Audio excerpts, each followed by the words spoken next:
All right, let's start. Do you have any questions?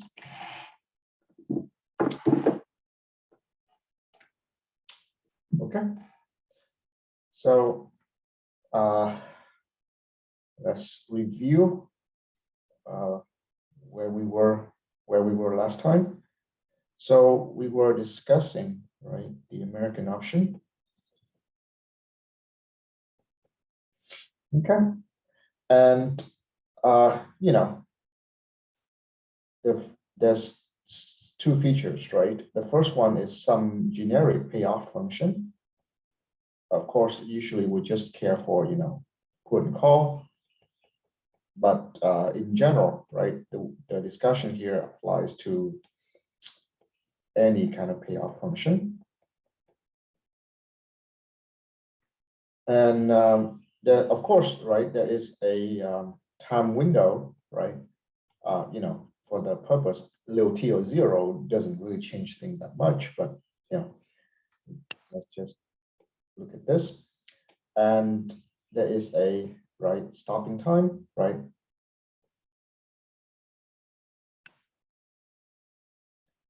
Where if you want, right, you can receive the payoff at this time, right?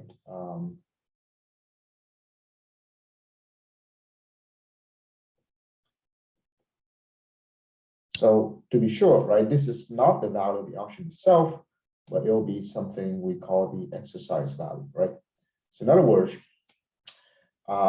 if the holder wants, right, they could choose to exercise at any time, right, in that time window and receive the payoff according to the stock price, right, at that moment that they choose.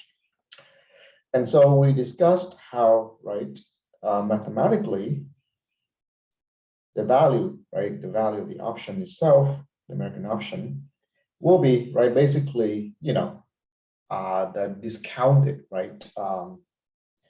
So basically, it's going to be the discounted version, right, back to the current time of all, right, this exercise value.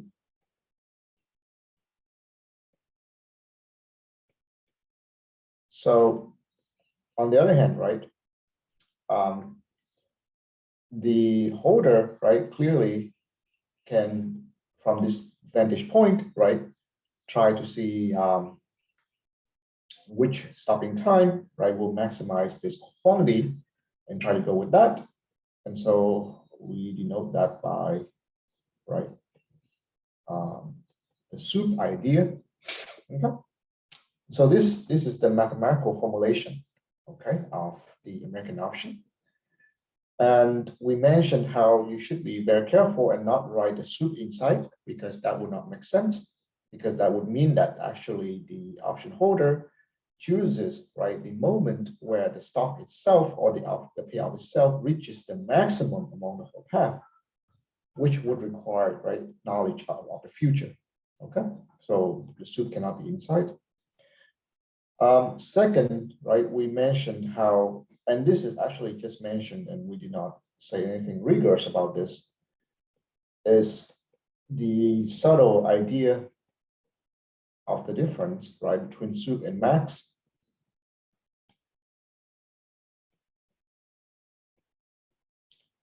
All right. And again, this is more for the theoretical result, but it is still very important in the sense that when we write something like this, right, we're not committed to whether or not there is any, right, stopping time strategy, right, that would achieve this optimal value. Okay. Again, right, think of the soup of the open set 01 is 1, right? But 1 itself is not inside that set. When we write this, right, actually this is from this point of view of this problem, right, saying much more, not much more, but it says one thing more important, which is that there is actually a way, right, there is a time, there is a strategy that would achieve, right, this optimal, right, value, which is very very important, right, from the point of view of, even if you imagine you carry this scheme out in real life, that someone tells you that, yes, there is such a way, right? Rather than here, right? The whole idea of the soup is, let's take this point of view, right? That you could get as close to the optimal value as you want, but you will always miss out a little bit, right? You will never really achieve it.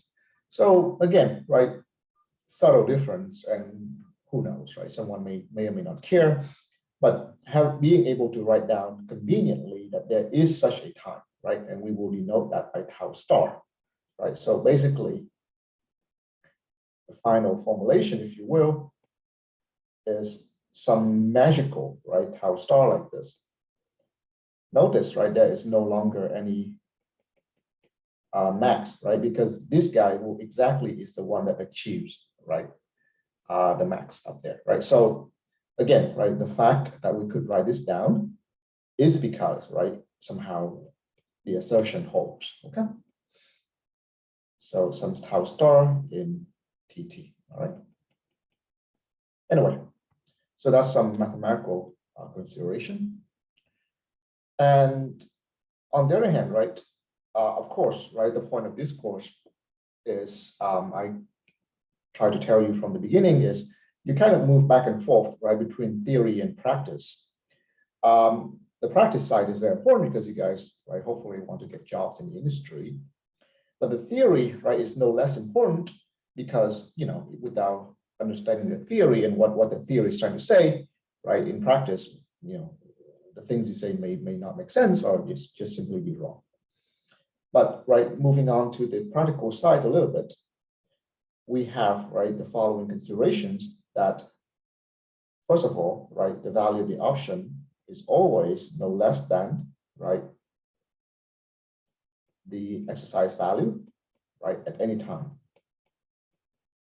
Okay. Also, right, so let's do it like this, right? So this is the American. Of course, right, the above is the American option. So if you want, just do that. The American option, right, is no less than is European version, right? So of course, you understand that European version is like without a soup, right? And this is just big T because that's the only option, right, that the European holder has, right? Anyway, right, this doesn't have to be proved with the, you know, sophisticated, right, mathematical formulation. You can argue this out in English, right? So you should try that. We'll skip that, okay? Now, then, right, not the most, but I guess, yeah, the interview question that you may get, right, is quite popular, is when the, right, so we can be a little bit like, you know, pedantic here, right, when the value, right, when the payoff function is the call, right, so well, that's a fancy way to say if it's American call, right, then the two are equal, right? So again, right, I do believe that this is quite important, you know, just because. So let us review, right, the argument again. So the key idea, right, is that you leverage, right, both of these observations. So you definitely have, right, that the American option is no less than its European option. Oh, so here's another, right? So the key, right? Maybe let me backtrack, right? So the key idea is to answer this, right, and not using any complicated math, is that you want to show that the value of the American option is always strictly bigger, right, than its exercise value, right? Notice that in the observation, all we can say is no less than, right? The stricter version may or may not hold, right? Depends on what kind of option you're looking at. But the claim, right?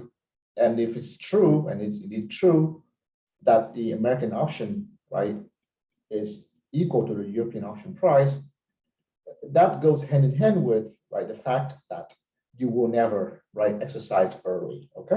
So you want to make all this conceptual connection, right? So basically, the optimal exercise time will always be the exploration, okay? And right, exactly that this statement will be equivalent to the fact that you know the true value, right, is going to be higher than the exercise value, right? Because of course, in that scenario, no one, right, no rational holder will choose to exercise, right? They will choose to continue. So in fact, right, if you should have done the American option in the discrete version, there, right, you will have, basically two concepts, the exercise value and the continuation value, right? So here, actually, another way to say it is, the continuation value is strictly bigger than the exercise value, and in which case, right, the continuation value is the true option value. Anyway, right? So you want to somehow show this, which in turn will show this, which in turn will show this. Okay. Now, how do you do that, right? How do you do this? To do this, right, exactly, now you leverage the observation, right? So you cannot get hold of the American option exactly, but you know it's no less than its European counterpart. So it's exactly this guy right here that you will use to prove that it's bigger than the exercise value, which is, right, in this case, ST minus K plus. All right. And you do some bit of, right, simplification to only consider the case when ST is bigger than K, right? Because if ST is less than K, then, it's zero, so the inequality is true trivially. And so and then when you write this down, right, this quantity should definitely remind you of the put-call parity. So therefore, right, you have so maybe this is where we probably want to throw in the word call, right? And then, right, so the call, right, is going to be call minus put is forward.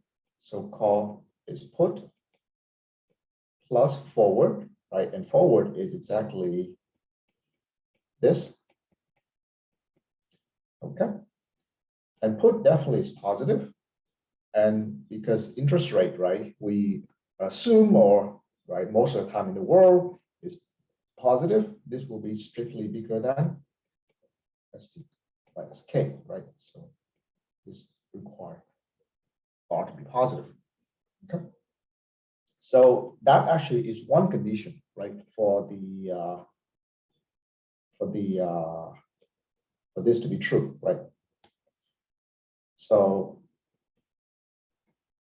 interest rate must be positive for this to be true. I mean, here you can also rely on the fact that the put option value is never zero. So I guess you can get away with equality as well. Another, right, is that the stock must also not pay dividend.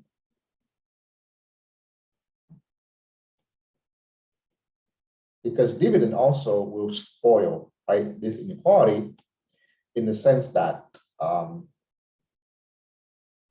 the put call parity, right, will not be exactly like this. There will be another part where you subtract, right, the dividend payment up to that time. And that, right, clearly will prevent you from moving down here, right, because this is a positive quantity. Okay, so like that.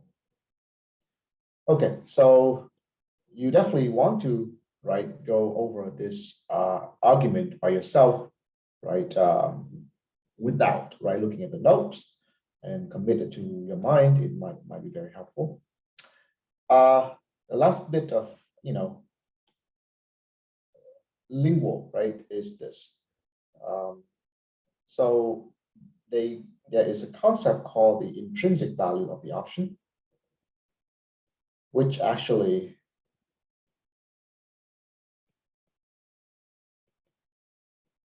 is just the exercise value. Okay, so basically you can look up this keyword, and I think some of you might have heard it, some of you may not, but basically is the payment you would get if you exercise at that moment, right? Which is exactly here as t minus k plus. So this is this keyword right here, right? This lingual right here is just what we would call exercise value. All right, but you know, and then right there is another one called the time value of the option.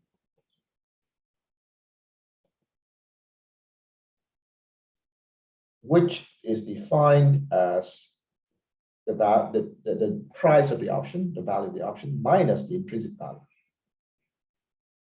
So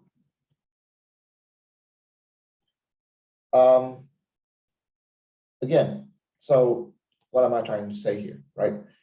This really, I'm not big on lingual by itself because it's just really, you know, repeat the same concept in some other ways, right? But basically, you might hear someone saying something like this, right? The above argument will tell you that, right? Basically, because we show, right, that VT, right, the value of the, in the case of call, okay, that this is strictly bigger, right, than the intrinsic value.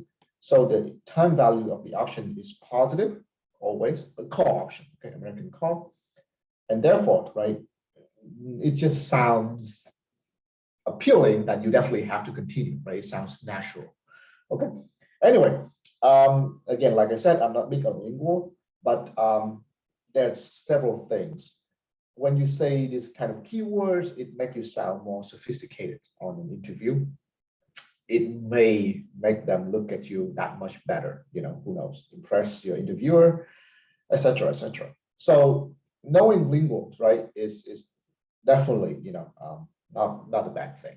On the other hand, right, make sure you quote it correctly and know what you're talking about, right? But behind the scene, right, is always the concepts, right? The true, the true meat, right? That makes things click, all right? But I just want to mention this because exactly, right? My interviewer, when they ask me this question, they bring up these words, you know, for whatever reason. Any question?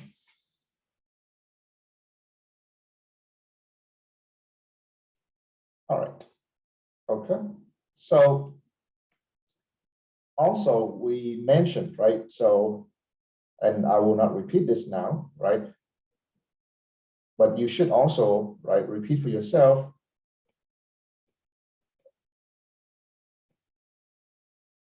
on why, right, the put version, right, does not hold, right? Okay. The inequality just points in the wrong way. So therefore, we don't have that same version. Yeah. So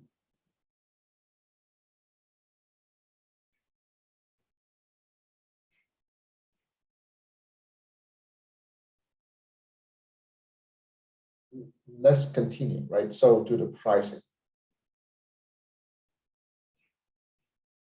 of American option.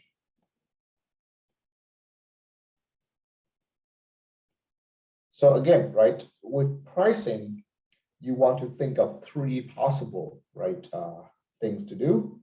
The first one is just somehow magically get the analytical formula somewhere. The second approach is by simulation, right? So you basically try to take the expectation, right, but somehow, right, do something smart about it so that you can reduce the complexity, okay, of the operation of simulating all the scenarios out and take the average. But you know, more or less that's what behind the scene. And finally, right, the PD approach, which, right, of course, is no less complicated than the simulation approach. But the PD, right, for us kind of means, can you write down the PD first, right? I'm not asking you to solve the PD numerically, right? But of course, right? So that's what we want. But then behind the scene, right? Or the next step is you still have to solve the PD numerically, which is also very, could be very challenging too. So here, right? I mean, for us, we just do derivation.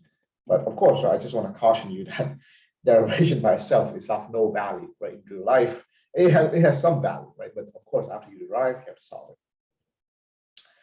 And so we will touch on this right later, but for now, let's say that. And by the way, actually, there's something funny here.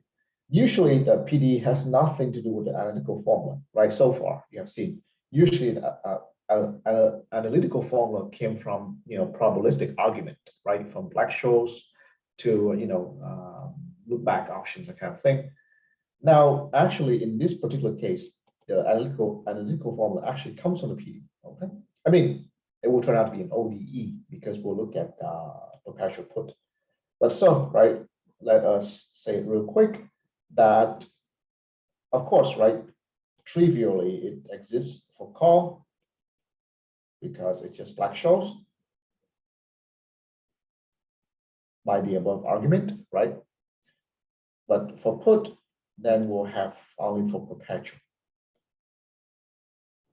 And perpetual here means, right, that T, right, the big T, right, the exploration is infinite, right? So you really have no time horizon that will require you to exercise, right, before that time.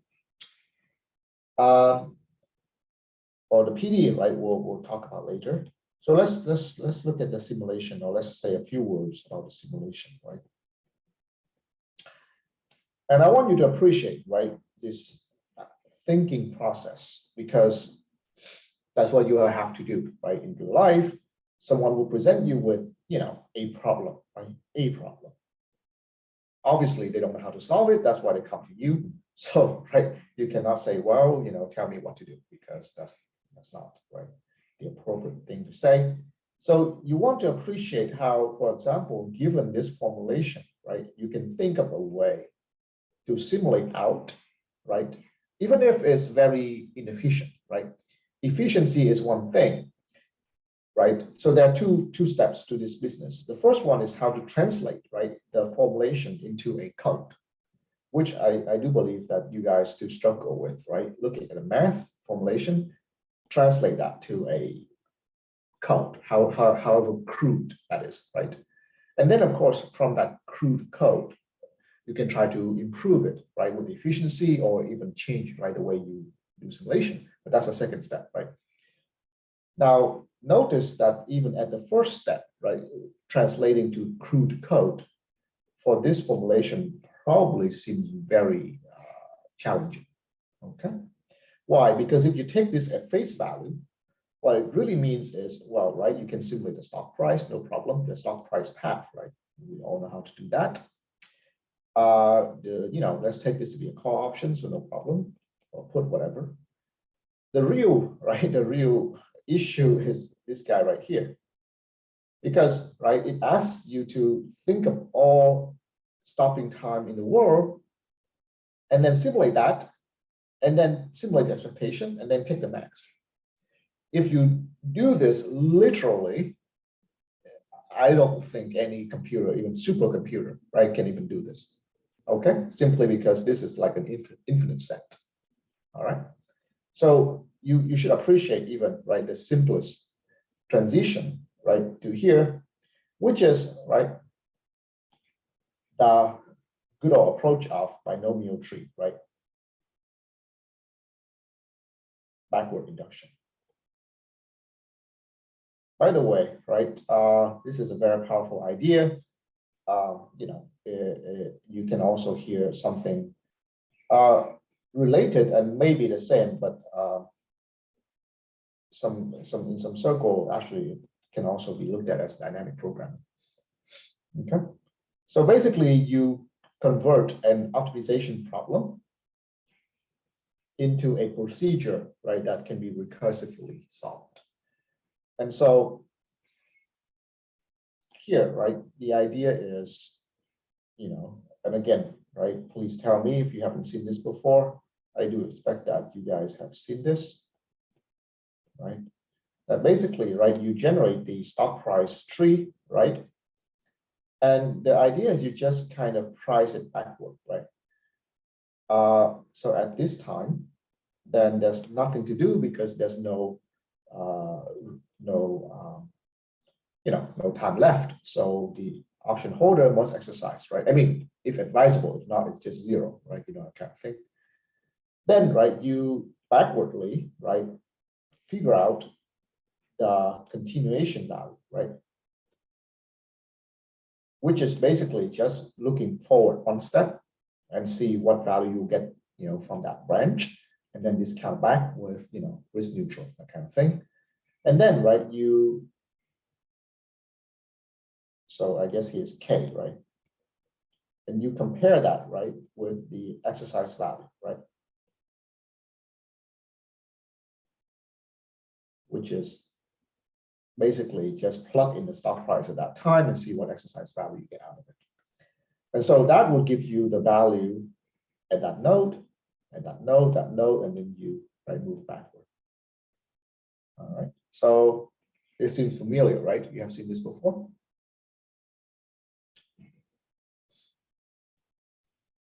Yes, in 622, I think.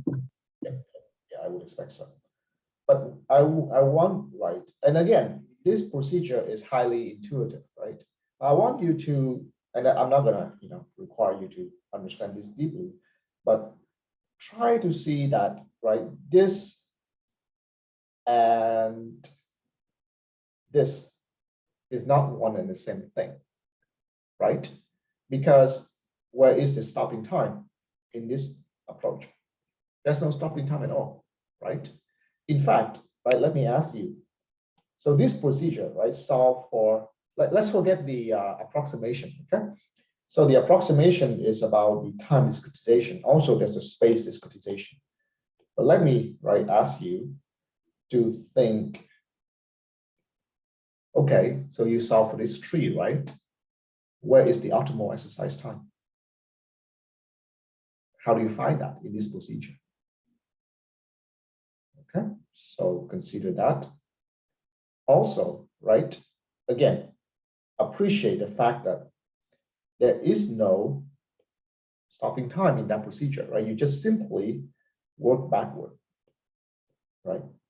But somehow, right, these two procedure, right, or these two ways, this procedure gives the same value as when you formulate it as the max going forward, right, of the looking at all possible stopping times, right? So that's not trivial, okay? So appreciate that part a little bit. Now, the second part, right, that I want to discuss is this. That, okay, you should worry, right, a little bit. So that suppose, right, that everything works, right? This gives you the right price if, right, the binomial tree is the true model, right? But you could say that no, I started out with Black-Scholes model, right? I don't care about binomial tree. So then the second thing, right, you want to, of course, right, agree on or know about is the binomial tree, right, will converge to approximate, right, Black-Scholes, right, as delta t goes to 0. But, right, here is where you really want to know enough, right, about this approximation process. Also, you want to remember, right, that the calibration, right, of U and D with this formulation, plus, right, will become relevant, right? Because if you don't know how to go back and forth between the binomial and the Black-Scholes, right, then even though you know how to price American with, binomial tree, right, the work you do, if the Black-Scholes model is required, will not be, right, quite connected yet. Okay. For example, trying to get the implied volatility, for example, out of that. The third thing, right, is that, well, right, suppose that this procedure works, right? You also want to think of the complexity a little bit, right?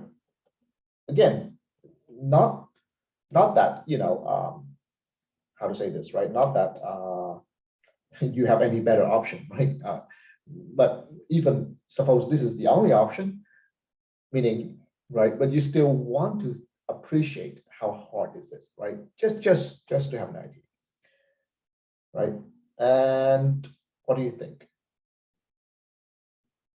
How, by complexity, right, is actually very simple. How fast can you run, right? This algo, right? And suppose that you want to approximate Black-Scholes.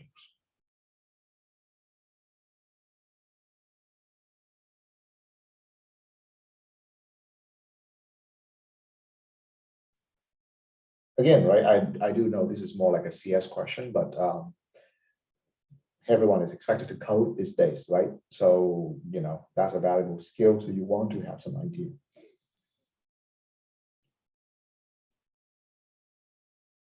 It's pretty daunting, all right? Why? Because basically, right, look at the tree.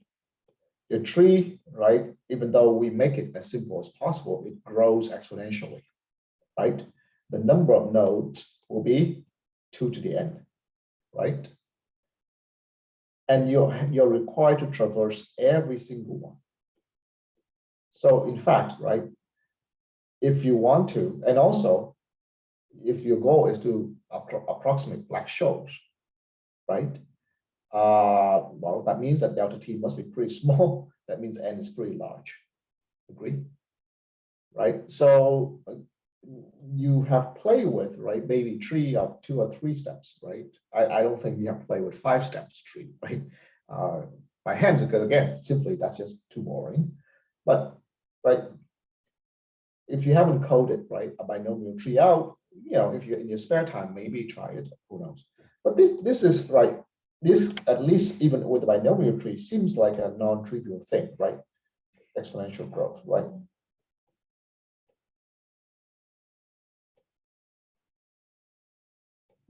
Okay, and there doesn't seem to be, right, any way to shortcut it, at least superficial, right? Because you have to traverse any nodes to go back to the beginning.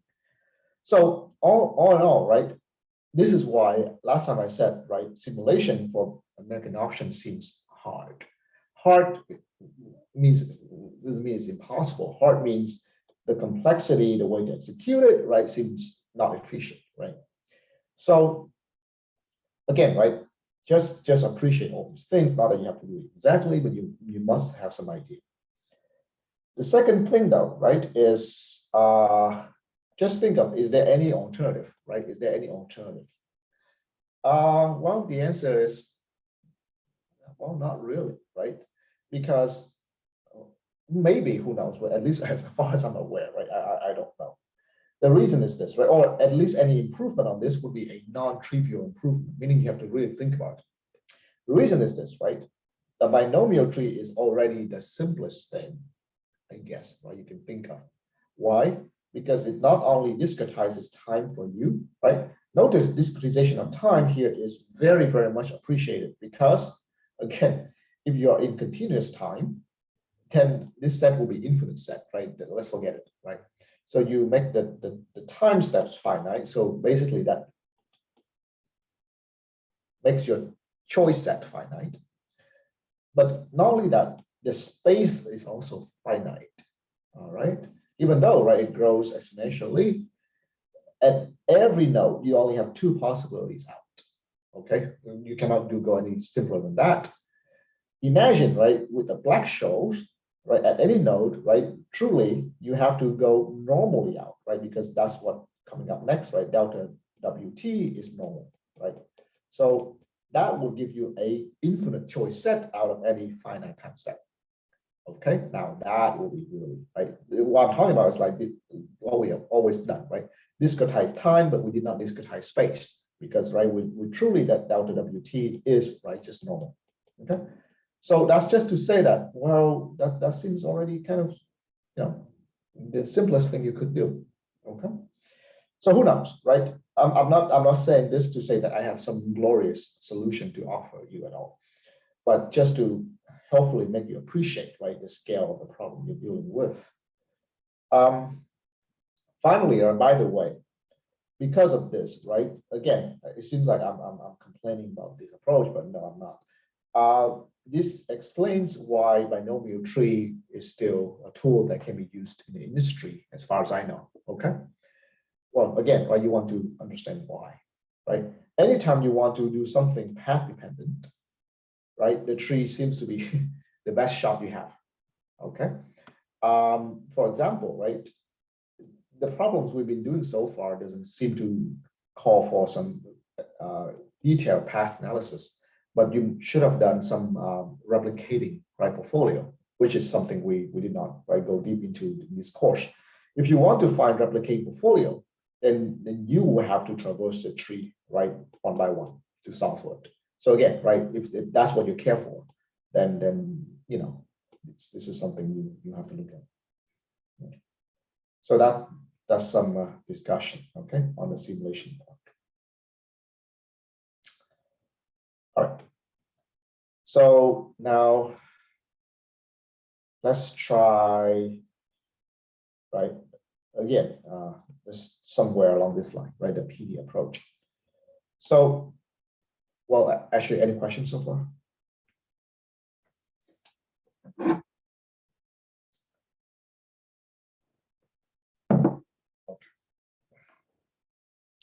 So for the PD, right, there's this, right? Now, when we say PD, right, you also want to understand where this comes from. Basically, when we say PD, right, more or less we're asking for the martingale property of the option price. Right, that's the first thing we want. And then of course, you know, so that's the first piece. The second piece is Markov representation, right? Because, you know, if you don't have this, right? If you don't have a deterministic function that somehow you can plug in, or, you know, I don't care if it's just one dependence, you can depend on more than one variable, right? But if you don't have something like this, then, you know, you cannot carry out, right, the martingale property in anything concrete, okay, to get your PD. And so, right, I mean, both of these, right? So this was non-trivial, right? This was non-trivial in the exotic option, right, chapter, because, right, is the option is path dependent. How does this relation look in the American option case? So right here, right, like this. Do you think that we have this for the American option, or do we need something more sophisticated?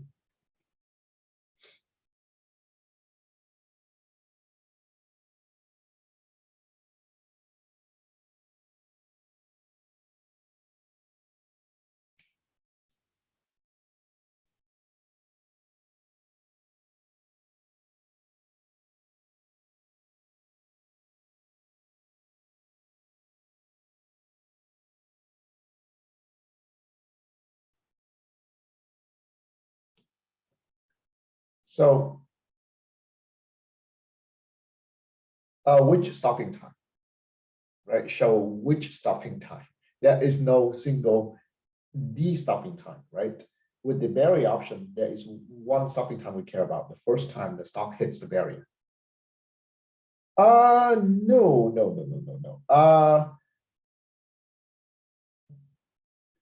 That would show up, I guess, in the expectation maybe. But, you know, here in this representation, right? How to say this? This is just a value at time t, right? The optimal stopping time, if happens, will happen after time t, right? By this formulation.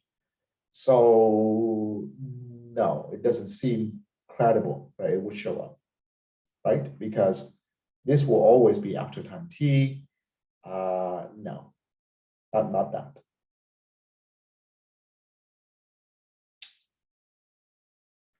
So again, right, the way you think about it is like this.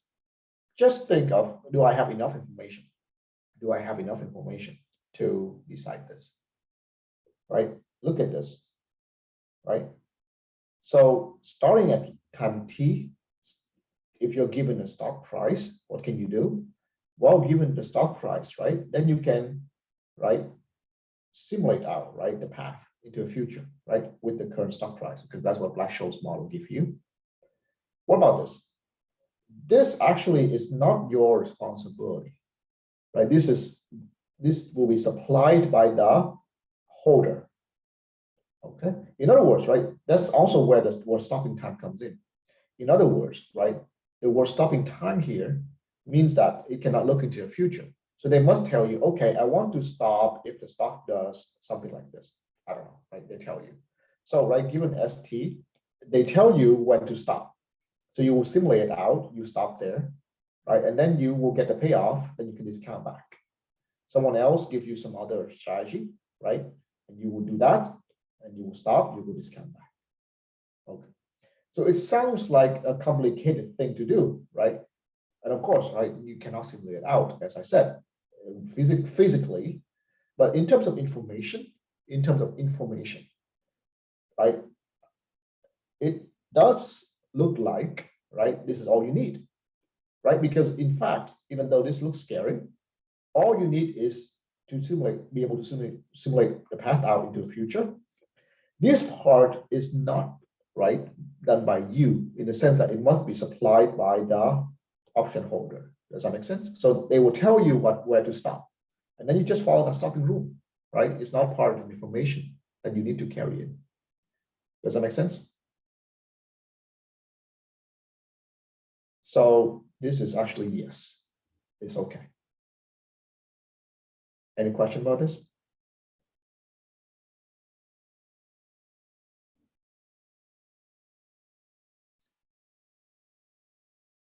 Now, right, but actually there is something we want to say, right? That in fact, this is the way that we should formulate the value of the American option, right? So if this is the definition, then this is true. But I think some of you might have something that you feel uneasy in your mind, which is like this, right? Suppose that we start at time 0, right? Okay. And then we follow time up to time t, right? So at 0, right, definitely the American option has value v0.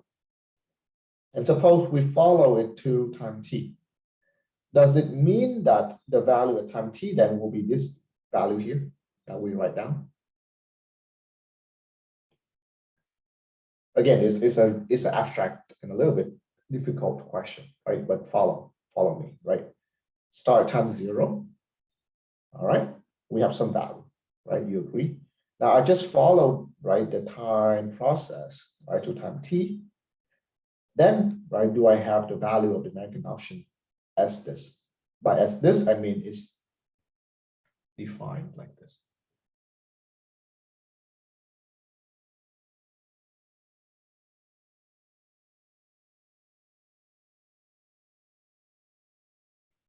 I mean, first of all, do you even understand what I'm asking? It could be very confusing that, you know, what I'm asking doesn't even make sense, but feel free to tell me. I understand this question is a little bit difficult, but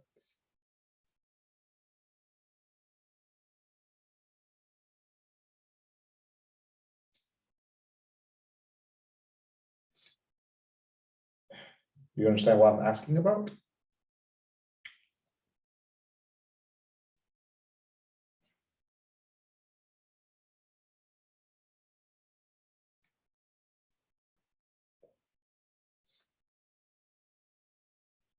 All right, so here's the thing, right? Your understanding is no, meaning you don't understand me, or you don't think this is true.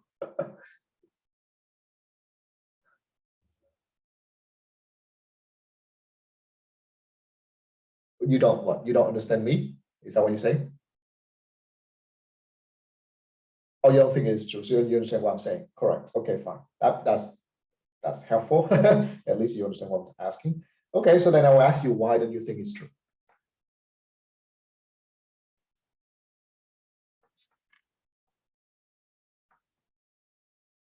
Why don't you think it's true?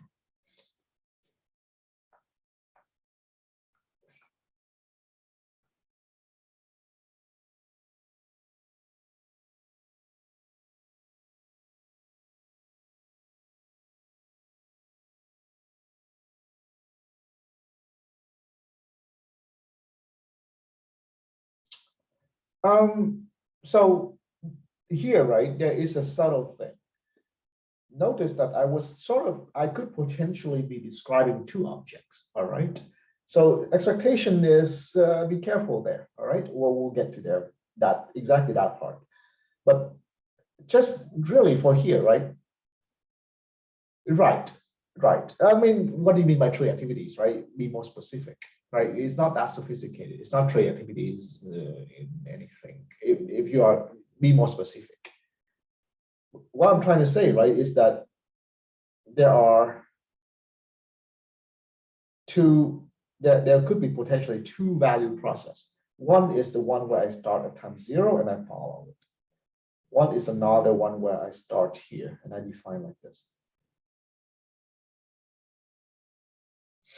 Okay.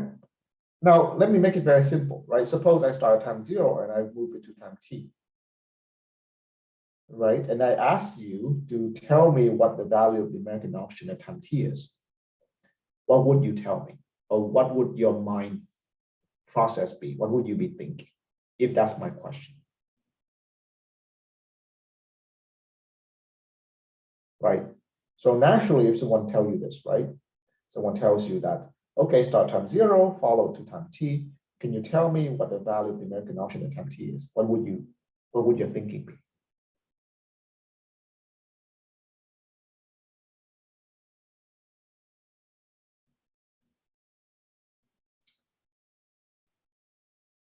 All right, so let me save you from the mystery. The point is this, right? That at time t, the option might have already been exercised, right? I mean, and this is probably what Fatima was thinking about when she says stopping time. This is what maybe what Jingmei was saying when she says trading activities. But basically, the point is at time little t, well, depends on what has happened before. You do not know if the option has been exercised or not, right? You don't know that as part of information only at time t. You would not know. You understand? So there's some path dependent like that, but it's not really path dependent. It's just about, you know, the option may or may not have been exercised by the time you look at time t, if you start at time 0. So what we're defining here is a valid definition, but it really means that we only do this if the option has not been exercised before, or this is really, you know, continuing until time t. I mean, it's not true actually. It's also right because you allow this t equal to t, so it's not continuation. But what it means is that the option must not have been exercised before.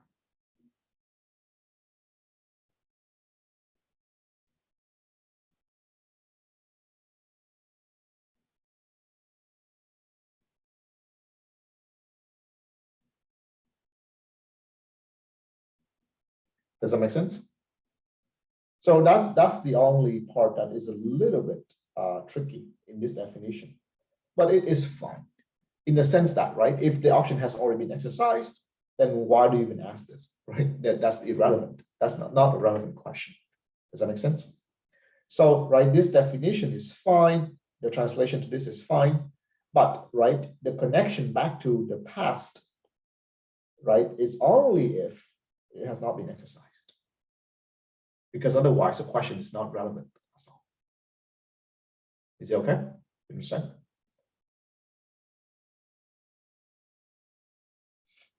Any question?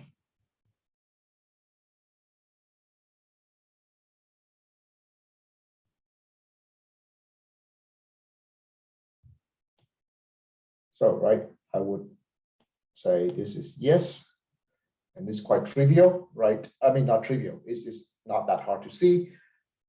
Only if you keep in mind, right, what we really mean by VT, right? This is only if the option has not been exercised before, right? Otherwise, there's no point in discussing it. Now, it turns out that martingale property will be the more challenging part of the American option to discuss. Okay. Now, I hope, right, that you see why it would be challenging. The reason is, right, so of the definition, right? So first of all, we never done this before because, I don't care for it. But let's see how good your math is. Suppose that we define something like this. Sorry.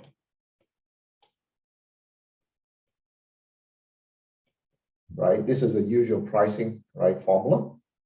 Then we say that eta minus RT BT is a P tilde martingale.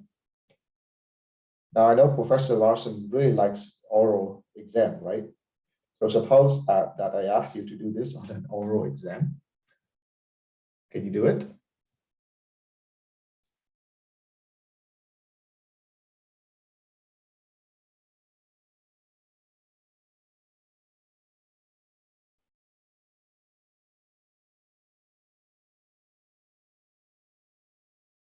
Have you done this before? You know how to do this?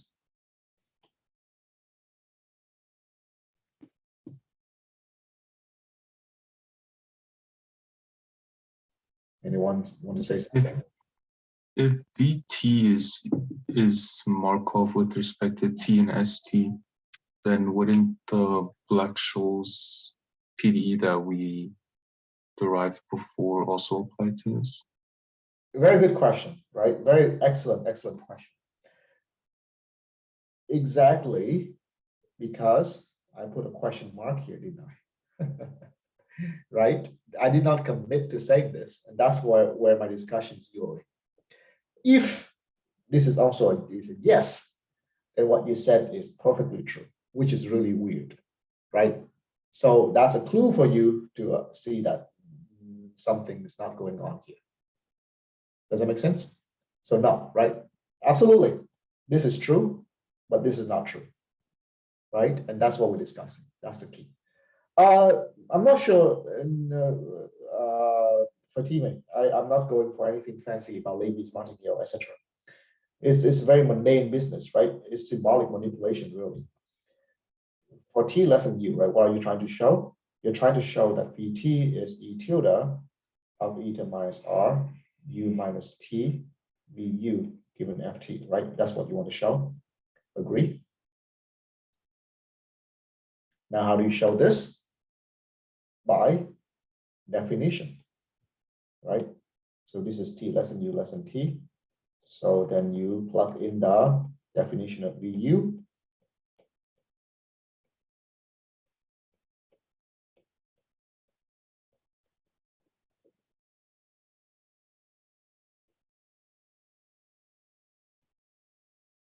Right? And then this comes out and it cancels to give you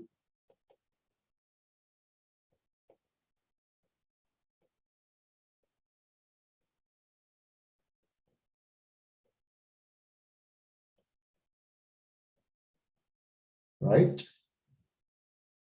And what do we do next?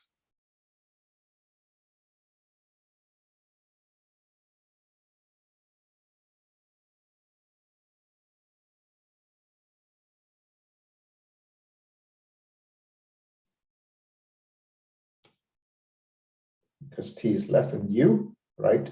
The tower property, right, holds. So you can just stop that. You can just cancel the conditional expectation on U, right? So do you understand?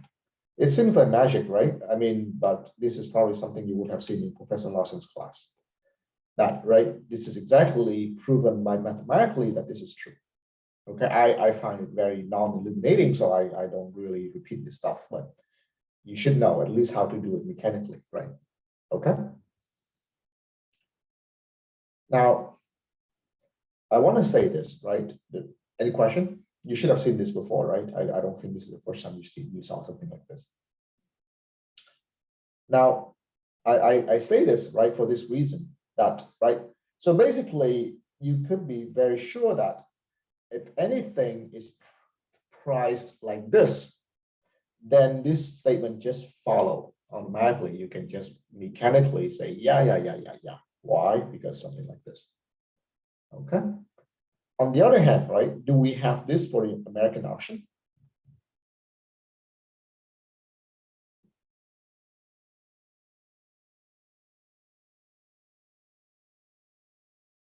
Do we have this for the American option?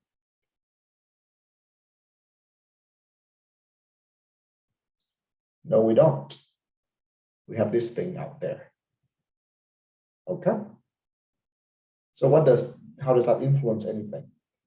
How that influences anything is that you have a soup out here like this. So when you try to prove something like this, right? When you try to prove something like this, you would have a soup out here when you try to plug in the definition. All right, you have a soup like this. And this soup will prevent you from canceling using the tower property because it's not going to be expectation of expectation. Is that okay? So that is a clue by mathematical observation that the option price may not be a martingale. All right. But again, right, I do admit that all of this seems like, fancy, complicated math, but at least you should have some intuition that things are heading in that direction. Now, right, so let us try some more intuitive financial argument, right, on this. And I think this is better and more illuminating. So let us repeat, right, what martingale property really means.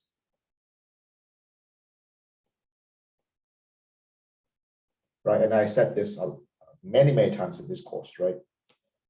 Martingale property seems fancy when you state it. What does it really mean in real life, in finance?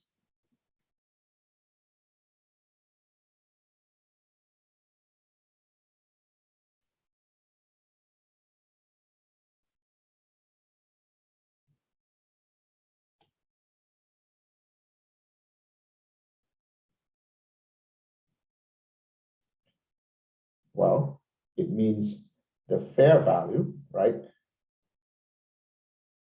of one share of the asset, right, whatever that is, from the future, right, the current fair value, right, is current price. All right.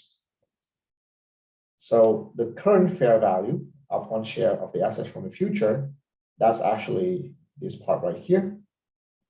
Its current price is this one, right? And equality is the.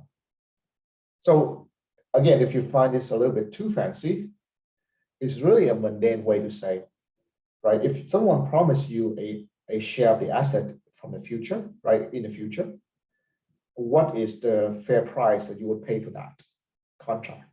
Well, the answer is you must pay whatever that the asset is currently worth, because you can just buy the asset now, right, and wait until the future. Okay. Well, that seems like true for many, many things, right? In life, right? So you actually would make you question. So what is not, right? What is not a martingale?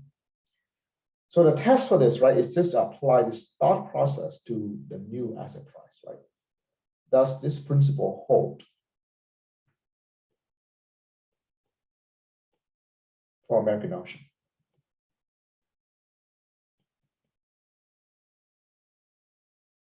Okay. In other words, right, let's make it easy. Time 0 times t, right? Suppose that someone offers you, right? So let me make it simple. You offer, right, either one share of VT of this option, right?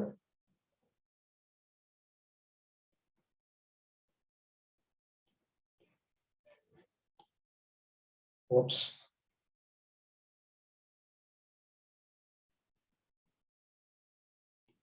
Or at time 0. Which one do you prefer?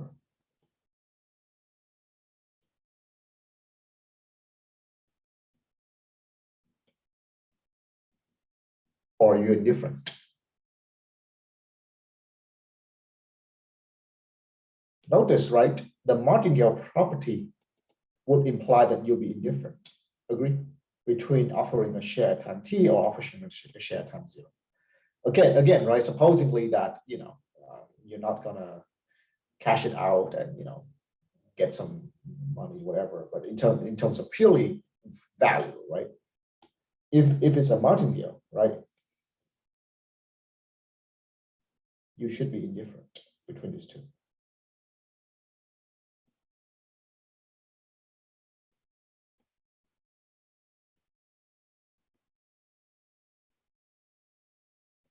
Do you understand? So if you are offered an American option, right, at time t or at time 0, do you have any preference or you're indifferent?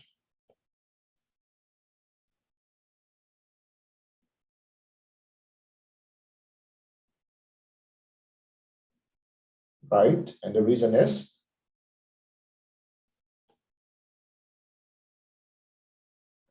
what's the reason?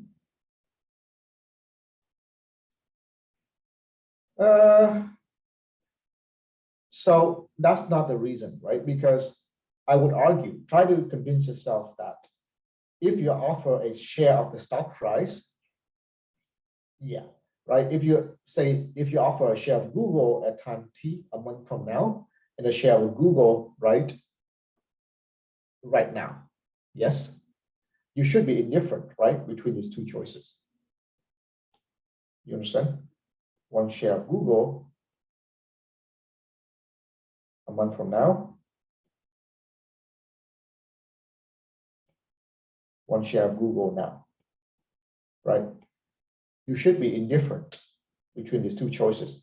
Again, right? Supposedly that your interest is to invest in Google and not, I don't know, get some cash out to buy a car, whatever, right now. Do you understand? So between these two choices, you should be indifferent. But yes, right, what Fatima said is correct, that with the American option, if you're given a share, right, of the American option at time 0, you may see that between here and there, right, there is a optimal time that you want to exercise and gain some value out of this American option. Okay. While, right, if you're given a time t, you forego that opportunity, right, that happened before time t. Understand? Right? With the Google, right? Well, what can you do in between 1 month and now? You exercise, then you get one share, right? You just get one share, it doesn't matter where you go. Right. So it's not about the cash value I'm talking about, right? It's about the intrinsic value of this position. Does that make sense? So for the American option, right, you should prefer time 0 versus the value time t. Does it make sense or not? Maybe you're not too convinced about this, but right, you must agree with this. Then you would understand what I'm trying to say. But if you don't agree with this, then you will not understand what I'm trying to say.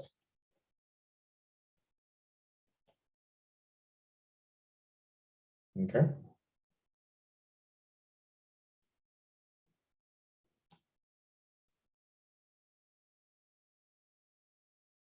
Any question about this?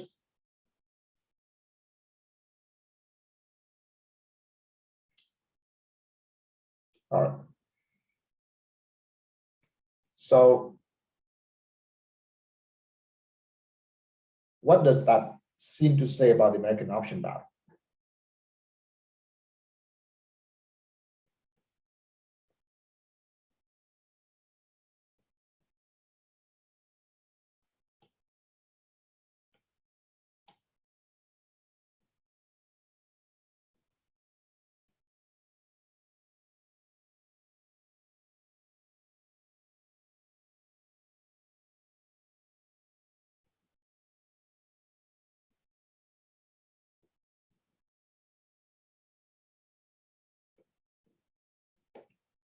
It's a super martingale. Okay. What that means is the value tends to decrease over time. All right. And that's not surprising, right? That's not surprising because here's the time window. Yes. If and it's the same, right? It's the same exercise function. So if you're given a time 0, you have this whole window of opportunity, right? To wait for your optimal exercise time, or to find the exercise window, right? If you're given here, right, then the exercise time, right, the window is less. Now, if you want to be convinced about this principle, right, just think about what if you are only given today for the American option. Then does the American option, does the American part mean anything? Right? If you're given the American option for right now, right, to exercise, then does the American part mean anything? Obviously not, right? So the time windows, right, as time windows narrow, the value tend to decrease, right? It doesn't have to be decreasing, right? Exactly, it's decreasing on average. Does that make sense?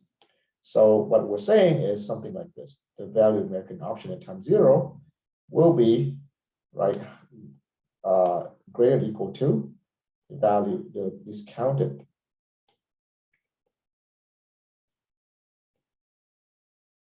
say this.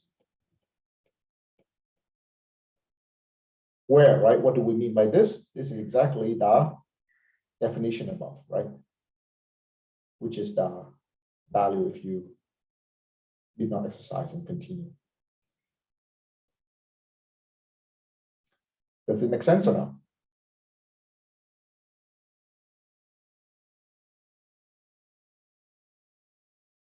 All right, good. All right, let me know. So again, right? So this is the easiest way, right, to argue about the super martingale principle, right, for the American option. Now, right, now to answer Kareem's question, right? So notice that the martingale property of the option price is actually a super martingale, right? And we have the Markov representation. So let's see if you can understand this, right? So if something is a super martingale, what happens? So if you apply, right, this, okay, then you get, right, so minus RV plus V sub t plus V sub x, RS plus 1/2 V sub xx sigma square s square, right? All this fancy thing, right? Let's do e to minus RT out here, dt. And then you have, right, the martingale part, which is this, V sub x, right, sigma s dwt, right? And if this part is a super martingale, all right, what can we say about this? It's less than 0. Excellent. Less than or equal to 0, right?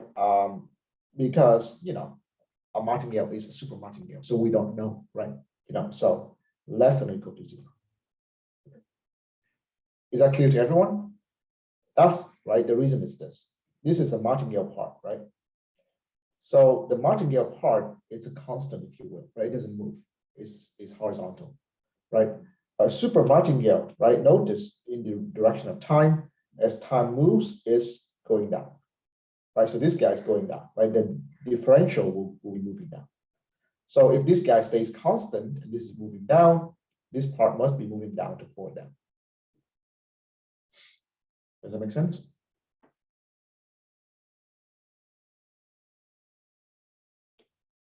All right. Does it only make sense to Jingmei and it doesn't make sense to anyone else? Well, I guess, well, that's Kareem also. I think it makes sense to him. Does it make sense to anyone else?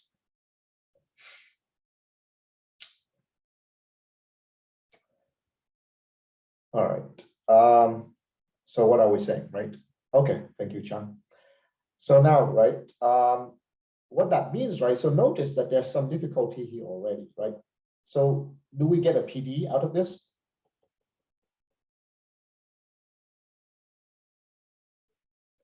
not really, right? We're getting a PD inequality out of this, right? Because you get less than or equal to 0, so you don't get an equation. That seems weird, right? Because, well, I mean, it's not weird. What we've been saying so far is correct, right? But not enough to decide the price, right?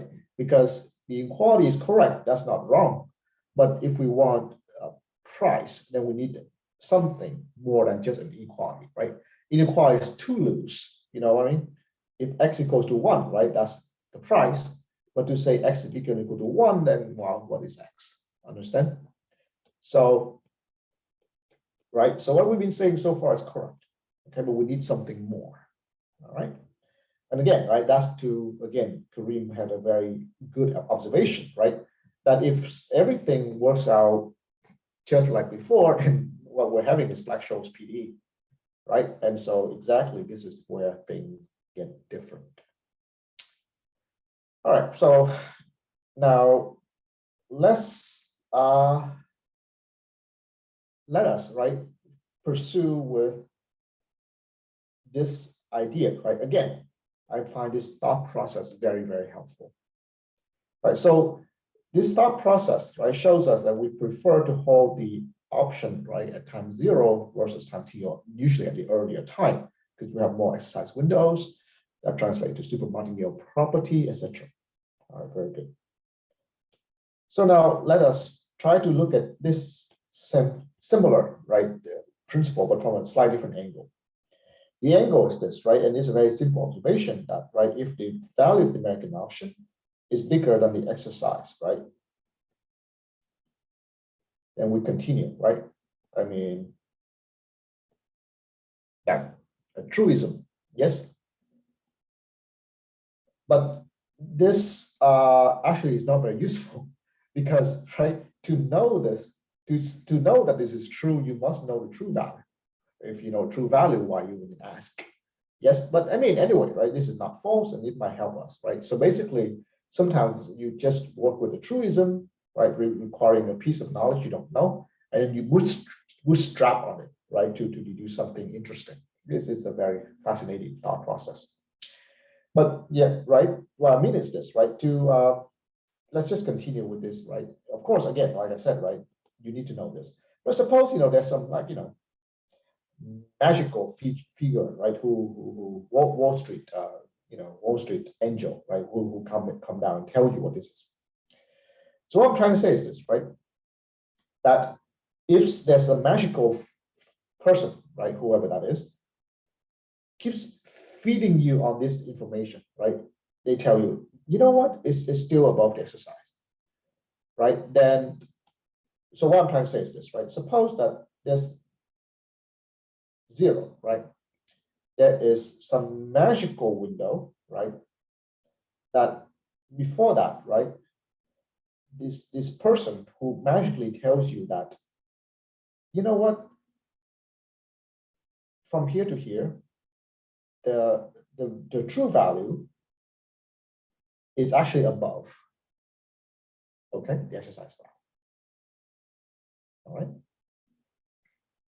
Now, so let's call that magical time window tau. All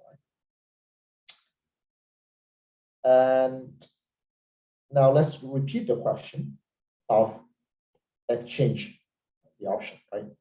Suppose that then, right, here's time t, here's time 0. Suppose that magically you know that somehow that both of this is before that time.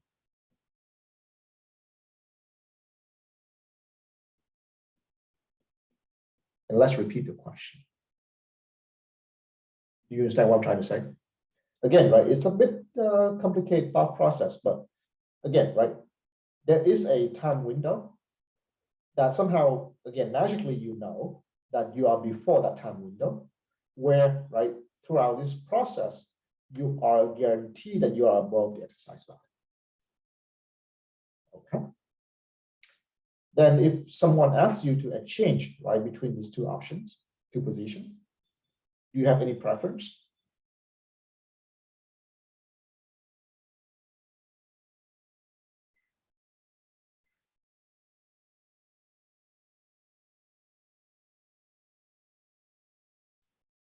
You prefer VT?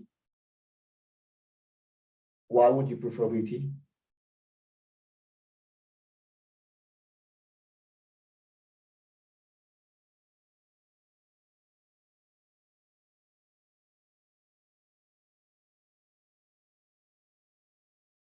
So notice, right?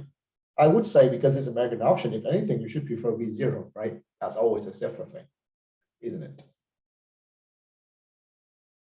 But, right? What extra condition? This extra condition? Why would this extra condition make you prefer VT? I still don't understand. Right, so I'm going to tell you something very simple, right? We are still in the American option context, right? So this extra condition should not change that nature. So if anything, right, under this extra condition, I think you still have this. You agree? I don't think this changes anything on that.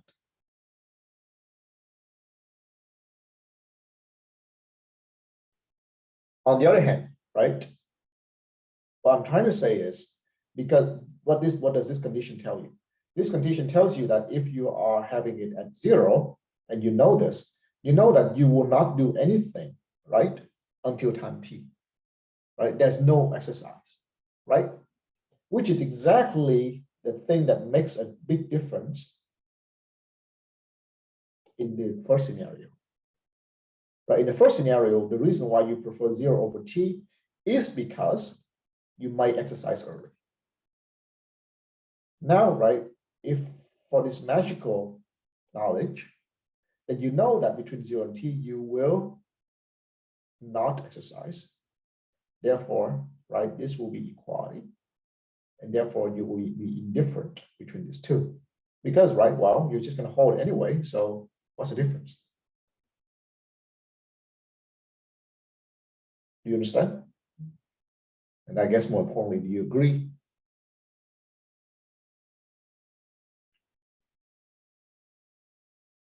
Yes or no?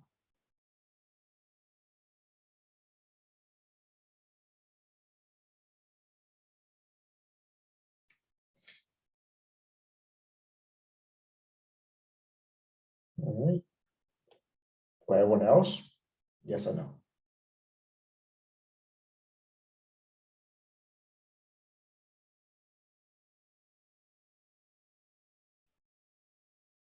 That's right. That's what I'm getting at. But, right, what is this stopping time? Right? So I guess that's already alluded to, right? But exactly that we have a martingale principle up to, right, some component, but we can say that as long as this is bigger than the exercise value. And by the way, right, might as well just do the put, because the call, right, is already a martingale, as we know, right, is that. Then e to minus rt vtst is a martingale.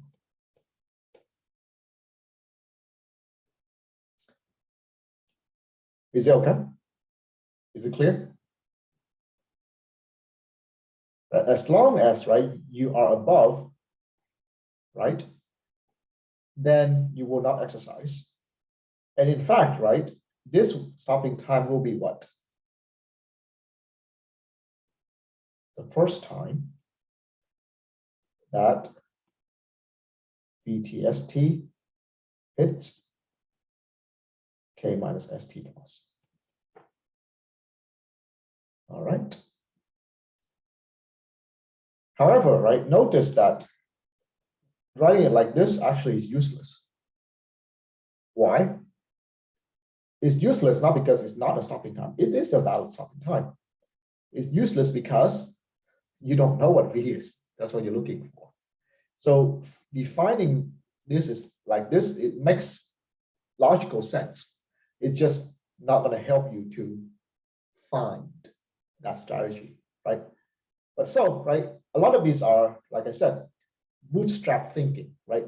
You don't know it, you suppose you know it, then you derive some principle, that principle helps you to do something, right? So anyway, so to recap, right? The American option is a super martingale in general, all right, which will land you on some inequality business. But on the other hand, right, you still have the martingale part, but this martingale part relies on something that's a little bit iffy. It relies on the valued option itself.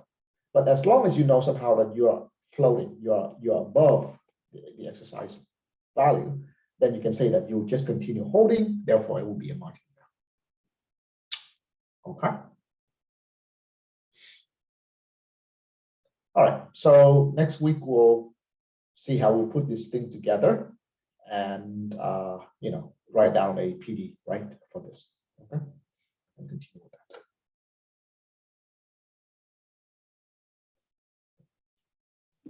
Thank you, Professor. Sure.